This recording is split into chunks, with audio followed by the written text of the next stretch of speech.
But there was no time for such reflections now. The savage who was knocked down recovered himself so far as to sit up upon the ground, and I perceived that my savage began to be afraid. But when I saw that, I presented my other piece at the man, as if I would shoot him. Upon this my savage, for so I call him now, made a motion to me to lend him my sword, which hung naked in a belt by my side, which I did.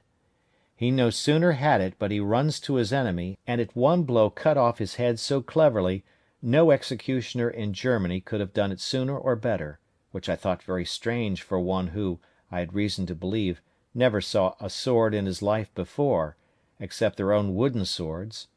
However, it seems, as I learned afterwards, they make their wooden swords so sharp, so heavy, and the wood is so hard, that they will even cut off heads with them,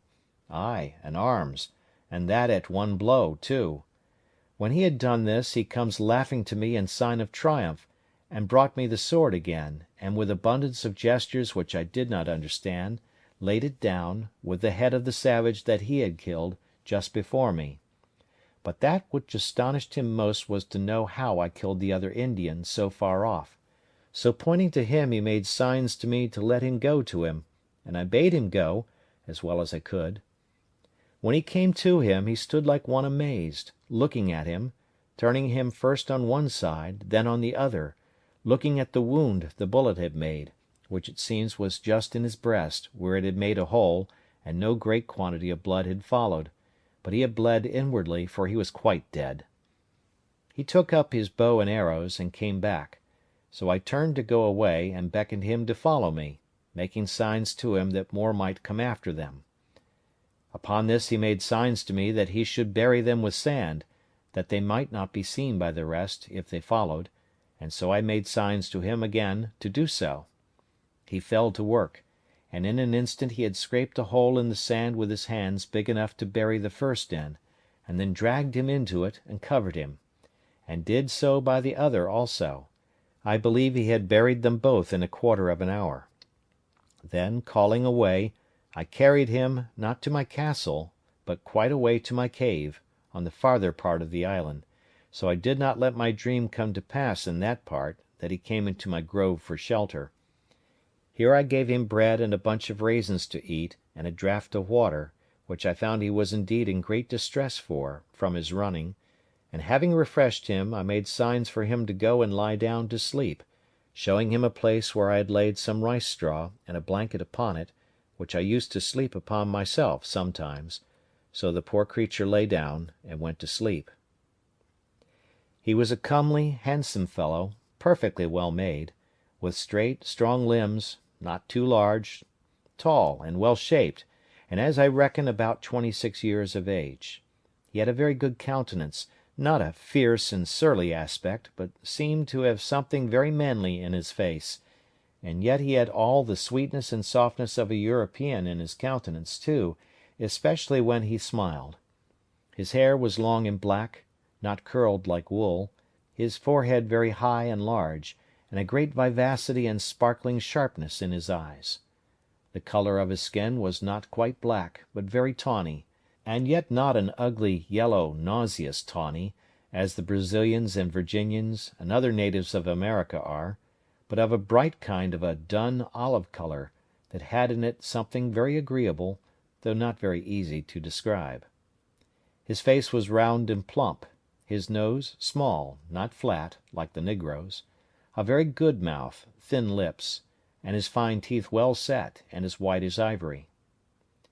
After he had slumbered, rather than slept, about half an hour, he awoke again, and came out of the cave to me, for I had been milking my goats which I had in the enclosure just by. When he espied me he came running to me, laying himself down again upon the ground, with all the possible signs of a humble, thankful disposition, making a great many antic gestures to show it. At last he lays his head flat upon the ground, close to my foot, and sets my other foot upon his head, as he had done before, and after this made all the signs to me of subjection, servitude, and submission imaginable, to let me know how he would serve me so long as he lived.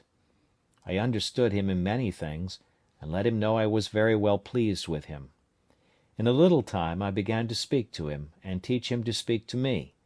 and first, I let him know his name should be Friday, which was the day I saved his life. I called him so for the memory of the time.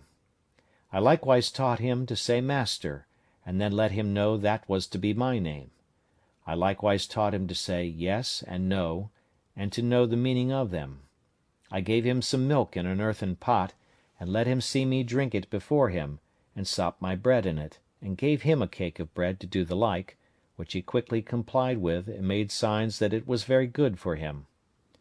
I kept there with him all that night, but as soon as it was day I beckoned to him to come with me, and let him know I would give him some clothes, at which he seemed very glad, for he was stark naked. As we went by the place where he had buried the two men, he pointed exactly to the place, and showed me the marks that he had made to find them again, making signs to me that we should dig them up again and eat them. At this I appeared very angry, expressed my abhorrence of it, made as if I would vomit at the thoughts of it, and beckoned with my hand to him to come away, which he did immediately, with great submission. I then led him up to the top of the hill to see if his enemies were gone, and pulling out my glass I looked, and saw plainly the place where they had been, but no appearance of them or their canoes; so it was plain they were gone, and had left their two comrades behind them, without any search after them. But I was not content with this discovery, but having now more courage, and consequently more curiosity, I took my man Friday with me, giving him the sword in his hand, with the bow and arrows at his back, which I found he could use very dexterously, making him carry one gun for me, and I two for myself, and away we marched to the place where these creatures had been, for I had a mind now to get some further intelligence of them. When I came to the place my very blood ran chill in my veins, and my heart sunk within me, at the horror of the spectacle. Indeed, it was a dreadful sight; at least it was so to me, though Friday made nothing of it.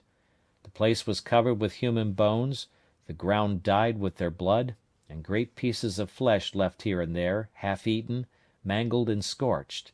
and in short all the tokens of the triumphant feast they had been making there, after a victory over their enemies.